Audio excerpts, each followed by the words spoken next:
সংসার গোছাতে কার না ভালো লাগে। একটা মেয়ে সবসময় এটাই চায় তার সংসারটা যেন সবসময় ভরা থাকে, গোছানো থাকে, সবসময় সভ্য হয়ে থাকে। একটা মেয়ের কিন্তু বেশি চাওয়া পাওয়া থাকে না, সে শুধু চায় তার সংসারটা যেন ভালোভাবে থাকে। কিন্তু সব মেয়ে চাইলেও কিন্তু সংসার কিন্তু সবারই সমান হয় না।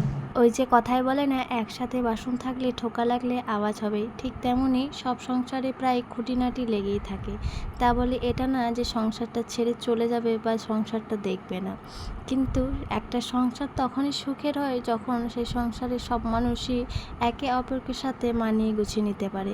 সবসময় যদি একটা বাড়ির বউকেই সব কিছু স্যাক্রিফাইস করে মানিয়ে গুছিয়ে নিতে হয় আর বাড়ির মানুষগুলো সব যে যার নিজের মতন করে থাকবে, তাহলে কিন্তু সেই সংসারে কখনোই সুখ আসে না।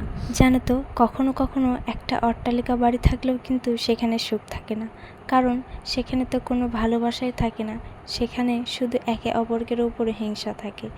আবার কখনো কখনো একটা টিনের ঘরেও কিন্তু সুখ থাকে, কারণ সেখানে থাকে ভালোবাসা, একে অপরকে সাথে মিলেমিশে থাকা।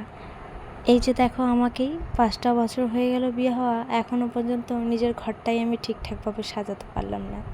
তো সংসার তো দূরের কথা, যাই হোক, আস্তে আস্তে ঠিকই গুছিয়ে নেব নিজের সংসার ও নিজের ঘর। তো আজকে আমি রান্না করব ডিমের কারি। তো এখানে আমি আজকে হেমলদস্তাতে সব মশলাগুলো পিষে নিচ্ছি, আর আজকে আমি শিলবাটাতে বাটবো না, এই থেতো করেই দেবো। খেতে খুব ভালো লাগে। তো ভিডিওটা যদি ভালো লাগে অবশ্যই তোমরা সাবস্ক্রাইব করো আমার চ্যানেলটা, পাশে থেকো। আজকের মতন এতটাই।